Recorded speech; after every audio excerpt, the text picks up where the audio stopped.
De volta aqui no Ver Mais, ó, gente, o assunto agora é bem sério, tá? Porque com o frio, a gente acaba deixando a casa fechada, né? E com isso o ar acaba não circulando. Agora, pensa o perigo que isso é se o seu botijão de gás não estiver, por exemplo, com a mangueira regulada. Para falar sobre os cuidados que a gente tem que ter com ele, o Júnior Espíndola está agora no Corpo de Bombeiros para pegar para a gente todas as dicas de como evitar acidentes. Boa tarde, Juninho. Bem-vindo ao Ver Mais. Muito boa tarde, Tata. Boa tarde ao pessoal do Ver Mais. Prazer estar aqui com você mais uma vez. Então, estamos aqui no Corpo de Bombeiros justamente para orientar as pessoas sobre esses cuidados, né? A gente sabe o quanto é essencial o gás de cozinha, né, para a nossa alimentação, para o nosso dia a dia, mas alguns cuidados básicos, né, Tata, podem evitar problemas e problemas muito sérios. Por isso, eu estou aqui com o Sargento Evandro Pedrotti, do Corpo de Bombeiros, para explicar para a gente, né? Primeiramente, né, Sargento, obrigado pela participação com a gente, pela disponibilidade. Precisamos entender o que é o gás de cozinha, né? Primeiramente, como é que se comporta aqui no botijão de gás. Boa tarde. Muito bem, boa tarde. Obrigado pela oportunidade. Bem, o gás de cozinha, ele é um gás mais denso do que o ar, ou seja, em outras palavras, ele é mais pesado do que o ar. Então, quando ocorre um vazamento, ele sempre vai concentrar sempre na parte mais baixa do ambiente. Ok? Então, já de imediato, a gente tem em mente que deve ser instalado esse botijão fora da residência, nunca no interior, porque se porventura ocorrer o vazamento, ele vai se concentrar no interior dessa residência, sempre na parte mais baixa. Segundo ponto, quando ele é pressurizado dentro do botijão, ele sempre está na forma líquida, né? Em torno de 85% do gás ali, ele está na forma líquida. Os outros 15%, eles vão sendo, está na forma de gás e conforme vai sendo consumido, esse percentual vai sendo alterado. Tá? Detalhe importante, antigamente se vendia, era comercializado aquele P3, aquele botijão pequenininho, né, que o pessoal levava para acampamento. Aquele botijão lá está fora da comercialização. Por quê? Porque ele não tem a válvula de segurança. A válvula de segurança, como os senhores podem notar, é esse parafuso aqui. No interior dele é formado por uma liga de bismuto que, quando chega a 75, 80 graus de temperatura, ela funde, ela rompe, liberando a pressão interna do gás, se porventura ele estiver dentro de uma residência incendiada. Evidente que, se estiver dentro lá da residência e tiver um incêndio, esse gás aí ele vai vazar e vai funcionar como um agente acelerador.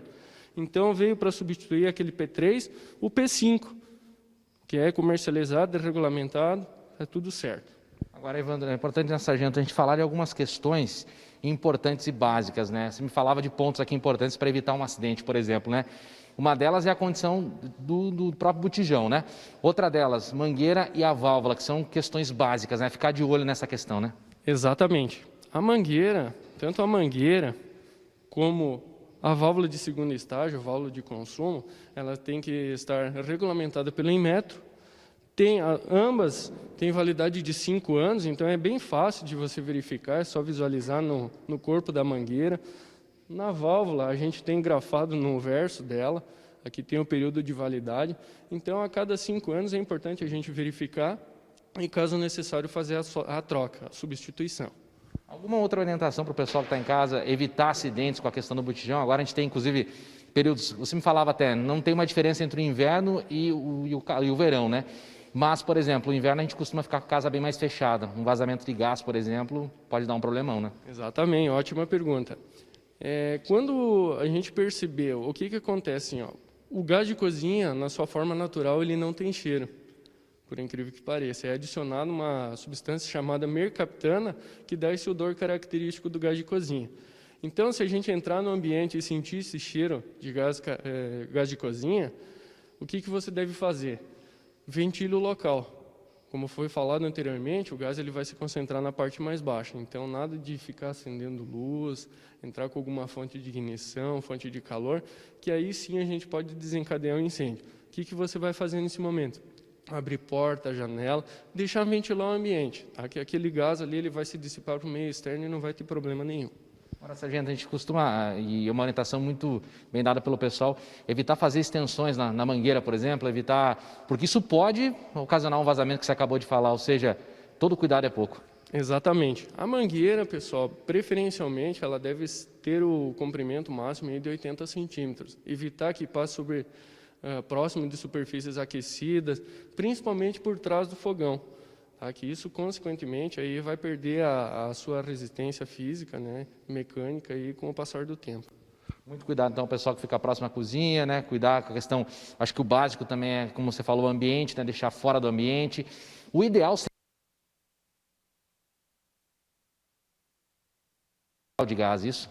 Exatamente. Em grandes condomínios existe a central de gás lá, que é liberado o consumo aí individualmente para os apartamentos. Numa residência, o Corpo de Bombeiros não tem o poder de ir lá e fiscalizar. A gente tem alguns programas chamado Alerta Vermelho, que a gente vai verificar, passa orientação lá para a família. Mas o gás de cozinha, pessoal, preferencialmente, instale fora da residência, nunca no seu interior. Fora da residência, se tiver o vazamento, o gás vai vazar totalmente e não vai ter problema nenhum. Está no ambiente externo. Agora, no interior, aí a situação pode complicar. A Tata tem uma pergunta. Tata, pode fazer a pergunta para o sargento, eu repasso para ele que ele está sem o retorno.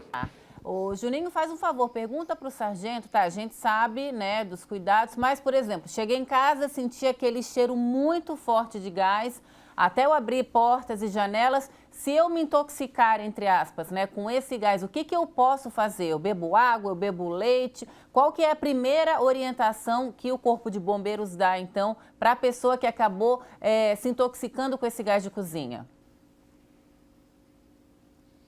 Uma pergunta muito interessante aqui do sargento da Tata, né? Ela perguntou lá sobre, você falou a questão, a pessoa sentiu um forte cheiro lá do gás, não dá tempo de abrir a porta, foi muito forte e a pessoa acabou se intoxicando, né? O que fazer? O Corpo de Bombeiros orienta tomar água? O que o pessoal orienta como primeira ação dessa pessoa que está sentindo e está se sentindo mal também com o cheiro do gás aí? Muito bem. Quando a pessoa inala bastante gás, né, o ideal é que não se adentre, né, se tiver muito forte esse cheiro, né, não se adentre lá no local. Se tiver uma chave geral lá na central de gás, que vá lá na central e desligue, ok? Se for dentro de uma casa e a pessoa inalar e não ter outra solução, tá, o ideal é que saia imediatamente daquele local, vá para um local arejado e, se possível, né, ou for necessário, acione o Corpo de Bombeiros pelo telefone 193 e, se possível, conduzir essa pessoa até um hospital. Valeu, obrigado ao sargento Evandro Pedrotti, participou com a gente por aqui, trouxe muitas informações importantes, né, Tata? Cuidado básico, né, com a questão do botijão, na questão do gás, evitar aí fazer extensões, colocar na parte externa algumas questões básicas, e a questão da validade da mangueira e também ali da válvula. É muito importante essas questões básicas que podem sim, com certeza, ajudar a salvar muitas vidas. Voltamos ao estúdio do Vermais, contigo, Tata. É verdade, Juninho. Obrigada pela participação. Gente, tomar sempre muito cuidado, né? Tem coisa que não dá para brincar e com gás de cozinha é uma dessas coisas que a gente não pode brincar. É tipo panela de pressão, né? Panela de pressão é um pouco mais tranquilo, mas também dá um medinho.